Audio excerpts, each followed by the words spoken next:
continuons avec notre série sur les Sunday Live. Bien évidemment, Sunday Live, c'est une vision que j'ai reçue après avoir commencé la méditation 101. Et là, ce n'est plus moi qui travaille seul, je m'associe à d'autres chrétiens, à d'autres hommes de Dieu, de telle façon de promouvoir aussi les talents dans l'ensemble. Alors, Sunday Live, c'est toujours chaque dimanche de 14h30, l'heure de Montréal, bien évidemment, et c'est 20h30, heure de Paris. Alors, aujourd'hui, c'est moi qui introduis avec la gratitude opère les miracles. Alors, le plan, je vous donne le plan. Je structure le plan de telle façon que vous ne puissiez pas vous perdre tout au long de mon intervention.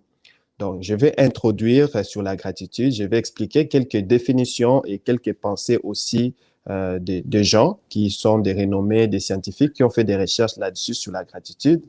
Je vais partager les 9 vérités sur la gratitude et puis je vais partager bien évidemment la gratitude opère des miracles. Je vais vous partager, ce n'est pas dans l'intention de vous convaincre, c'est juste un partage. Pourquoi est-ce que je dis que la gratitude opère des miracles? Alors, je vais vous donner quelques exemples dans la Bible où la gratitude a opéré les miracles. Si nous avons suffisamment le temps, ben, nous allons aussi partager comment exercer la gratitude. Comment est-ce qu'on peut exercer la gratitude au quotidien? Et puis, nous allons conclure par une prière, bien évidemment. Donc, vous devez savoir qu'il y a des connaissances qui informent et des connaissances qui transforment. Moi, ce que je veux par rapport à ces lives, que ces lives ou bien ces connaissances que vous allez recevoir, que ce soit des connaissances pas qui vous informent, mais qui vous transforment, qui va transformer votre quotidien, qui va transformer dans différents domaines de votre vie. Alors, pour mon introduction, pour introduire, qu'est-ce qu'on peut dire de la gratitude? En fait, la gratitude est une composante essentielle des relations saines, bien évidemment. Elle constitue aussi une manifestation d'intelligence émotionnelle ou d'intelligence sociale. En fait, cette définition ne vient pas de moi. Il y a quelques chercheurs qui avaient travaillé là-dessus. Et j'ai eu à m'informer auprès du professeur Luc Brunet, qui est titulaire au département de psychologie à l'Université de Montréal. Lui qui nous explique en fait c'est quoi l'intelligence émotionnelle. Il explique l'intelligence émotionnelle comme étant la capacité d'entrer en relation avec les autres, vous voyez, du point de vue émotionnel. Donc, quand on dit l'intelligence émotionnelle ou bien l'intelligence sociale, c'est cette capacité qu'a l'être humain d'entrer en relation avec les autres, de bâtir des relations avec les autres, de se nouer d'amitié avec les autres. Je peux donner un exemple. Et d'ailleurs, ça ne vient pas de moi, l'exemple. L'exemple vient toujours de monsieur Luc Brunet, qui a dit, admettons que dans une entreprise, un employé est rempli de compétences. C'est un employé excellent dans le sens qu'il exécute très bien sa tâche.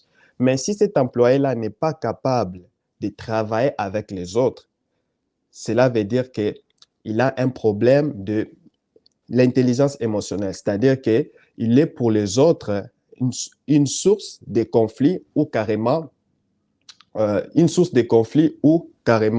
il manque d'efficacité parce que l'être humain, vous devez savoir que ce n'est pas un animal sauvage, mais c'est un animal social. Du coup, nous devons faire intervenir l'intelligence émotionnelle et l'intelligence sociale. Alors, nous avons la grâce, les privilèges à travers la gratitude. Toute personne qui exerce la gratitude, c'est une personne qui est apte à développer l'intelligence émotionnelle ou bien l'intelligence sociale, c'est-à-dire cette habilité-là d'entrer en contact avec les autres humains semblables à lui, bien évidemment. Alors, continuons toujours sur la gratitude. J'ai recueilli quelques informations ça et là de quelques experts qui parlent de la gratitude parce que vous devez savoir que la gratitude n'est pas seulement un terme que nous pouvions considérer comme chrétien ou carrément religieux. La gratitude a été même étudiée dans la science, dans la psychologie, tout ça. Il y a eu plus de 400 recherches dont j'en ai tiré ça et là quelques exemples. Alors, je cite l'un des experts en neurosciences, la science qui étudie les nerfs, bien évidemment, le fonctionnement de l'être humain du point de vue le nerf. Lui définit la gratitude, il dit c'est la capacité et la compétence de dire merci. En fait, je n'ai pas eu le temps d'aller chercher dans les dictionnaires, mais vous voyez que ça répond à la même chose. Dire gratitude ou dire merci, c'est la même chose. Et lui, il les définit encore comme étant la capacité d'apprécier ce que j'ai et avoir. Donc, ça, c'est David Laroche. David Laroche, il dit, la gratitude pour moi, c'est la capacité d'apprécier ce que j'ai déjà et voir que ma vie telle qu'elle est, elle est déjà super. Donc, lui, il dit que c'est ça la gratitude pour lui. La gratitude, c'est d'apprécier ce qu'il a déjà et voir que sa vie telle qu'elle est, elle est déjà super. Tu vois? Donc, c'est comme ça que David Laroche définit la gratitude, qui est un expert qui a étudié, qui a fait des recherches au moins avec 300 personnes dans différents domaines, les coaching, les sportifs de haut niveau, il les a coachés, il les a interviewés et il a abouti par recueillir certaines informations dont je vous ai partagé l'extrait.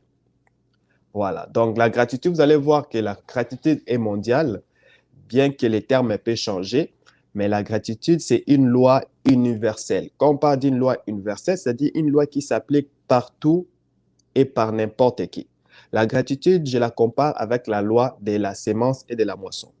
Que tu sois religieux, croyant, non croyant, si tu sèmes une graine sur une terre fertile, bien évidemment, après la pluie, bien évidemment, cette plante ou cette graine va germer. C'est également pareil avec la gratitude. Par exemple, laquelle vous allez voir que la gratitude peut être traduite par les mots merci, thank you, obrigado, arigato, e pasibo, accente, ainsi de suite. Merci, ainsi de suite.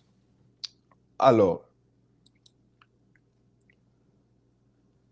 toujours dans mon introduction, je voulais quand même brosser un peu la gratitude en ce qui concerne la Bible. En fait, dans la Bible, on retrouve le mot gratitude de différentes façons. Et c'est plus, on parle des reconnaissances, on parle des actions de grâce.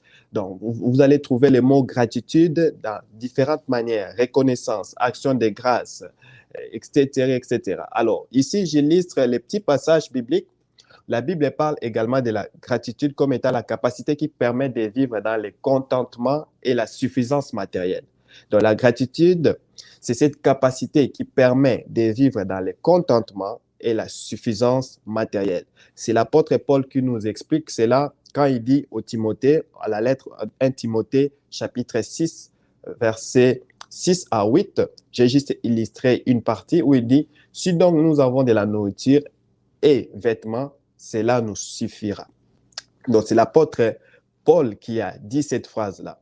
Mais vous allez voir que l'apôtre Paul, il parle beaucoup de la gratitude en disant, exemple, dans un de ses passages, il dit, je sais vivre dans la disette, je sais vivre dans la richesse, dans l'abondance. Vous voyez que c'est quelqu'un qui avait appris à vivre dans la gratitude parce qu'il se suffisait par rapport à tout ce qu'il vivait comme circonstance. Là, je reviens encore par rapport à ce que David Laroche a dit, que la gratitude pour lui, c'est le fait, c'est cette capacité-là de dire merci par rapport à ce qu'il a déjà et de ce que sa vie est. Vous voyez, au temps présent. C'est ce que l'apôtre Paul dit. Que j'ai de la richesse aujourd'hui, je sais vivre avec et je suis content. Que j'ai un peu de la disette, je sais vivre avec et je suis content. Donc, ce n'est pas quelqu'un qui se mettra à chialer, comme on dit, à crier ça et là parce que les choses ne vont pas bien. Donc, la gratitude, c'est une attitude qu'on peut adopter peu importe les circonstances de la vie.